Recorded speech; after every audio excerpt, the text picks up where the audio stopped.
ಪ್ರಜ್ವಲ್ ರೇವಣ್ಣ ಅವರು ಚುನಾವಣಾ ಕಣಕ್ಕಿಳಿದ್ರೆ ನಮ್ಮ ಹಿತೈಷಿಗಳು ಕಾರ್ಯಕರ್ತರ ಜೊತೆ ಮಾತನಾಡಿದ ಬಳಿಕ ಮುಂದಿನ ತೀರ್ಮಾನವನ್ನ ತೆಗೆದುಕೊಳ್ಳುತ್ತೇನೆ ಎಂದು ಮಾಜಿ ಸಚಿವ ಕಾಂಗ್ರೆಸ್ ನಾಯಕ ಎ ಮಂಜು ಹೇಳಿದ್ದಾರೆ.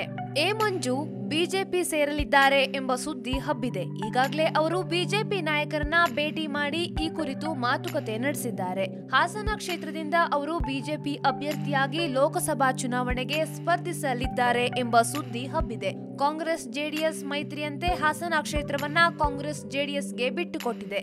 ಪ್ರಜ್ವಲ್ ರೇವಣ್ಣ ಅವರು ಪಕ್ಷದ ಅಭ್ಯರ್ಥಿಯಾಗಲಿದ್ದಾರೆ ಎಂಬ ಸುದ್ದಿ ಹಬ್ಬಿದೆ. ಇದಕ್ಕೆ ಕಾಂಗ್ರೆಸ್ ನಾಯಕ ಎ ಮಂಜು ವಿರೋಧ ವ್ಯಕ್ತಪಡಿಸುತ್ತಿದ್ದಾರೆ. ಹಾಸನ ಕ್ಷೇತ್ರದ ಹಾಲಿ ಸಂಸದರು ಎಚ್.ಡಿ. ದೇವೇಗೌಡ. ಆದರೆ ಈ ಬಾರಿಯ ಚುನಾವಣೆಯಲ್ಲಿ ಕ್ಷೇತ್ರವನ್ನ ಮೊಮ್ಮಗ ಪ್ರಜ್ವಲ್ ರೇವಣ್ಣ ಅವರಿಗೆ ಬಿಟ್ಟುಕೊಟ್ಟಿದ್ದಾರೆ.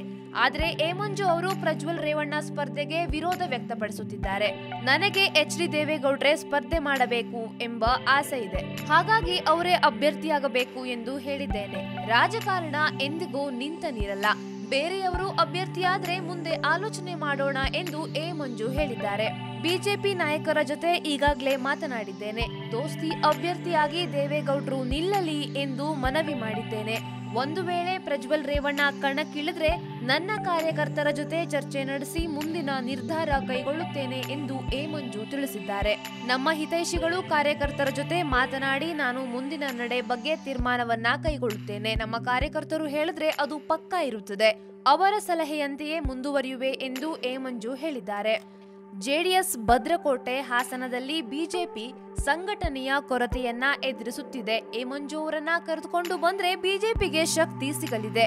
ಮಾಜಿ ಸಚಿವ ಸಿಟಿ ರವಿ, ಹಾಸನ ಬಿಜೆಪಿ ಶಾಸಕ ಪ್ರೀತಂ ಗೌಡ ಅವರು ಮಂಜು ಅವರನ್ನ ಪಕ್ಷಕ್ಕೆ ಕರೆತರಲು ಪ್ರಯತ್ನಗಳನ್ನ ನಡೆಸುತ್ತಿದ್ದಾರೆ.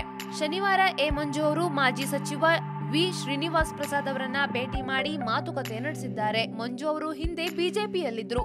ವಿಜಯ್ ಮಲ್ಯ ಅವರು ರಾಜ್ಯಸಭಾ ಚುನಾವಣೆಗೆ ಸ್ಪರ್ಧೆ ಮಾಡಿದಾಗ ಅಡ್ಡ ಮತದಾನ ಮಾಡಿದ್ರು ಎಂಬ ಕಾರಣಕ್ಕೆ ಅವರನ್ನ ಪಕ್ಷದಿಂದ ಉಚ್ಚಾಟನೆ ಮಾಡಲಾಗಿತ್ತು.